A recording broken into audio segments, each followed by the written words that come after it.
இப்ப அடுத்து எங்களுக்கான அந்த சூப்பரான ஐட்டம் என்ன செய்ய போறீங்க? முப்பருப்பு வடைமா. சூப்பர். யூஸ்வலா நம்ம வந்துட்டு உளுந்த வடை சாப்பிடுவோம், இல்லைன்னா வந்து பருப்பு வடை செஞ்சு சாப்பிடுவோம். இப்போ மேம் வந்து முப்பருப்பு வடை ஒரு 3 வகையான பருப்பு வகைகளை தேர்ந்தெடுத்திருக்காங்க. என்னென்ன பருப்பு நீங்க இப்ப இந்த வடைக்கு யூஸ் பண்ண போறீங்க மேம்? முப்பருப்பு வடை செய்வதற்கு தேவையான பொருட்கள்: கடலை பருப்பு 1 கப், துவரம் பருப்பு 1/2 கப், உளுந்தம்பருப்பு 1/4 கப், பச்சை மிளகாய், இஞ்சி, காய்ந்த மிளகாய், மஞ்சள் தூள், உப்பு, நெய், பெருங்காயத்தூள், கறிவேப்பிலை, கொத்தமல்லி. இப்ப இத அரைக்கலாம். ஊற வச்ச பருப்பு கொடுத்துருவோம். பச்சை மிளகாய் இதுல இருக்கு. 1 போதுமா? 2.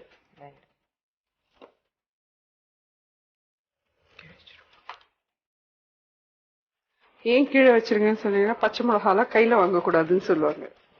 அதனாலதான். மேம் வந்து சமைக்கிறதோட நம்மளுடைய சம்பிரதாய முறைகளையும் வந்து சொல்லி கொடுக்கறாங்க. ஆமா. இதுல வந்து 2 பச்சை மிளகா, 2 வத்த மிளகா போட்டிருக்கேன். இஞ்சி 1 பீஸ் கட் பண்ணி வேணும். இப்ப வந்து ஊற வச்ச உளுத்தம் பருப்பு, கடலை பருப்பு, துவரம் பருப்பு, இது 2 ஊற வச்சாங்க. அந்த பருப்பு வகைகளையும் சேர்த்து அரைக்க போறாங்க.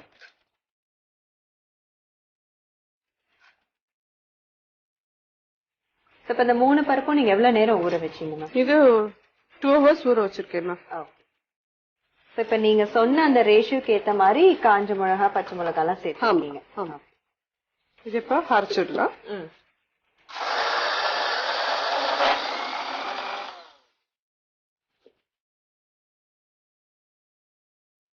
இதனுடைய பதம் எப்படி இருக்கணும் மேம்? அரைக்கிற அந்த கொஞ்சம் கோராதான் இருக்கணும். ரொம்ப பருப்பு வடைக்கு உளுந்து வடைக்கு அரைக்கிற மாதிரி அரைச்சிட கூடாது.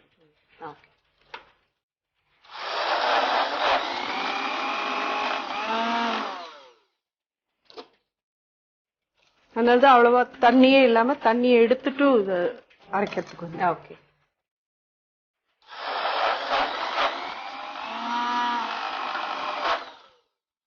இது அரைச்சாச்சு. இந்த மாதிரியான பதத்துல அரைச்சிருக்காங்க. இதுல மாத்திரேன்.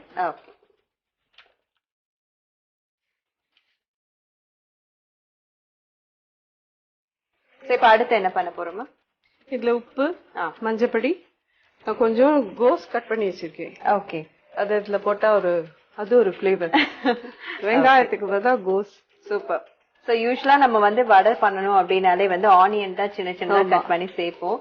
இப்ப இவங்க வந்துட்டு அதுல கொஞ்சம் மாறுபட்டு டிஃப்ரெண்டா டேஸ்ட் கொடுக்கணும் அப்படின்றதுக்காக இதுல வந்து கோஸ் வந்து கொஞ்சம் கட் பண்ணி வச்சிருக்காங்க. அந்த கோஸ்ல வந்து கொஞ்சமா உப்பு போட்டு கொஞ்சம் முன்னாடியே பிசிறி வச்சுட்டீங்கன்னா அதுல இருக்கிற தண்ணி, எக்ஸ்ட்ராவா இருக்கிற தண்ணி வந்துடும். சூப்பர். தண்ணியோட சேர்த்து போட்டா இது நீர்த்து போயிடும். ஓகே. அப்ப இதுக்கப்புறம் நம்மளுமே வந்து கோஸ் வந்து செய்யும் போது அதுல வந்து கொஞ்சம் உப்பு போட்டு கலந்து வச்சுக்கிறது நல்லது. இப்ப மஞ்சத்தூள், இல்ல மஞ்சத்தூள், உப்பு, பெருங்காயம் எல்லாம் சேர்த்து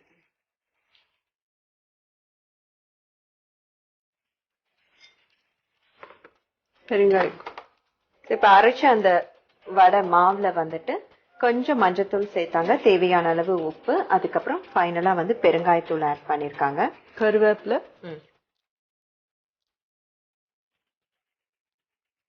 கொத்தமல்லி. குக்கிங்கும் வந்து ஒரு விதமான கலை தான். இப்ப இதுல வந்து நம்ம யூஸ்வலா வந்துட்டு வடை அப்படின்னா ஒரு கான்செப்ட்ல நம்ம இருப்போம். அதே வந்து ஒரு 3 பருப்பு வகைகள் சேர்த்தா எப்படி இருக்கும் அப்படின்னு யோசிச்சு பண்றது. அண்ட் அதோட வந்து ரொட்டீனா இருக்கிற வெங்காயம் இல்லாம அதுக்கு வந்து காம்பினேஷன் கொடுக்கற விதமா கேபேஜ் சேர்த்தா எப்படி இருக்கும் அப்படின்னு பாக்குறது. இதெல்லாம் நம்மளுடைய கிரியேட்டிவிட்டி தான். நம்ம எவ்வளவுக்கு அளவு யோசிச்சு அது வந்து ஒரு ஆர்வத்தோட பண்றோமோ அந்த அளவுக்கு ஃபுட்டும் வந்து டேஸ்டா வரும். இந்த கோஸ் நல்லா புழிஞ்சிட்டு போட்டுலாம். ஓகே. தண்ணி இப்படி தெரியறதா? அட்லீஸ்ட் ஒரு 15 நிமிஷமாவது உப்பு போட்டு கசரி வச்சாதான் அதுல வாட்டர் வரும். கொஞ்சம் ஒரு ஸ்பூன் நெய் விட்டுக்கிறேன். ஓகே. இது எல்லாத்தையும் சேர்த்து மிக்ஸ் பண்ணிக்கணும்.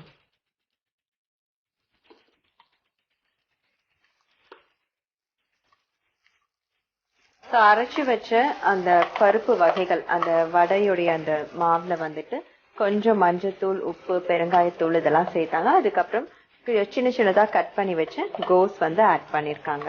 ஆட் பண்ணி இப்ப அந்த மாவோட எல்லாத்தையும் ஒண்ணா மிக்ஸ் ஆற மாதிரி பிசைறாங்க. இப்ப வடைக்கான மாவு ரெடி ஆயிடுச்சு. ரெடி. இப்ப எண்ணெய் வச்சு வடை தட்ட வேண்டியது. சூப்பர். இப்ப வடையோடைய மாவு ரெடி ஆயிடுச்சு. இப்ப இத எண்ணெய் நம்ம காய வச்சு இதுல எண்ணெய்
எங்க வீட்டுல நிறைய காக்கா இருக்கு. வடைய அடுப்புல இருந்து எடுக்கிறதுக்கு முன்னாடி சாப்பிடுறதுக்கு. ஓகே. எப்படா நீங்க செய்வீங்கன்னு வெயிட் பண்ணிட்டு ஆமா. அப்கோர்ஸ் இப்ப இந்த காக்காவும் வெயிட் பண்ணிட்டு தான் இருக்கு நீங்க எப்ப அந்த வடையை கொடுப்பீங்கன்னு. ஏன்னா நம்ம ஆல்ரெடி சொன்ன மாதிரி வடைனா நம்ம ஒரு மைண்ட் செட்க்கு வந்திருப்போம் இந்த வடை தான் அப்படின்னு சொல்லிட்டு. சோ இந்த மாதிரி அழகா 3 விதமான பருப்பு வகைகள் சேர்த்து அதுவும் ஆரோக்கியமான கோஸ் அதெல்லாம் சேர்த்து பண்ண ஒரு வடை எப்படி இருக்குன்னு பாக்கணும் இல்லையா?